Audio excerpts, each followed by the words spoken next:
Welcome to The Explainer. Today, we're going to dig into a really powerful concept in options trading, one that can seriously make your strategies more efficient and, maybe even save you a good chunk of change on fees. So let's just start with a puzzle. How is it possible that two trading strategies, using totally different instruments, different orders, can somehow end up with the exact same outcome when they expire? It sounds kind of impossible, right? But believe me, it's not. Well, the secret is a concept called options equivalence. And honestly, for a lot of traders, especially if you're kind of new to the game, getting your head around this is a genuine eye-opener. It's more than just a new perspective. It gives you a real, tangible, strategic advantage. Okay, so to see this thing in action, let's look at a classic tale of two trades, the covered call and the naked put. These are two of the most common strategies out there, but you would probably never guess they were secretly identical twins.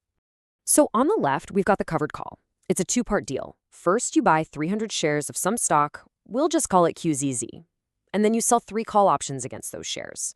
Now on the right, the naked put looks way simpler. It's just one move. You sell 3 put options on that same stock. On the surface, these look like completely different ways to approach the market. But this is where the magic happens. Take a look at what happens at expiration. If the stock price finishes above $40, both trades lead to the exact same outcome. You have no position left. Either your shares get sold or the puts you sold just expire worthless. And what if the stock is below 40? Well, the result is still identical. You end up owning 300 shares of the stock. No difference. And that's really the heart of it. Even though their setups look totally different, these two trades are functionally equivalent. Your profit and your loss are going to be identical no matter where that stock price ends up. So you're probably asking yourself, okay, if they're the same, why should I care which one I use? And that is the perfect question, because choosing the right equivalent trade can actually make a real difference to your bottom line. It really boils down to 2 super practical, really powerful reasons. The first, and most obvious one, is saving money on fees. The second is about gaining a strategic edge, which is especially important when you want to close out your position before it expires. Let's talk commissions first. It's pretty straightforward.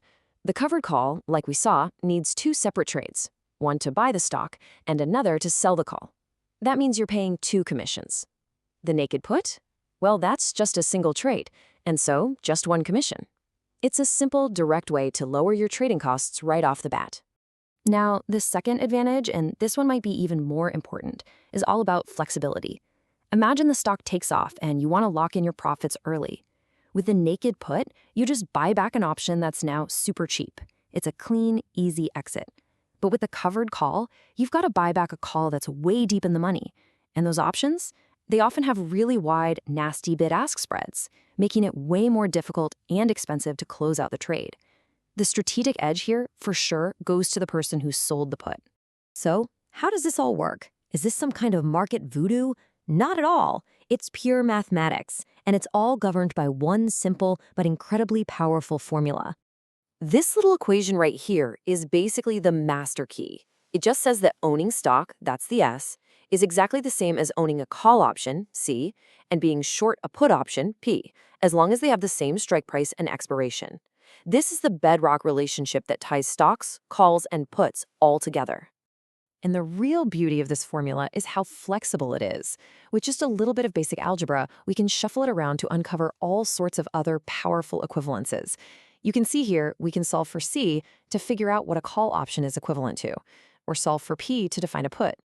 Okay, now watch this.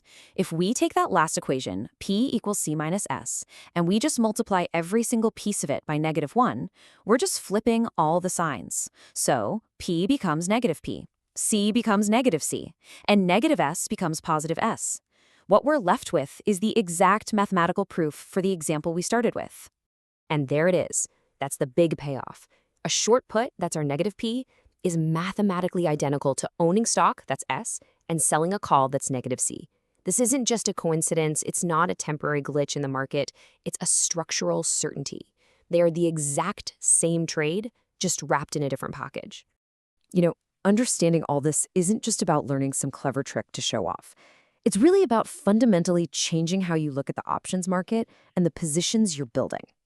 It lets you see right through the surface of a trade down to its core risk profile.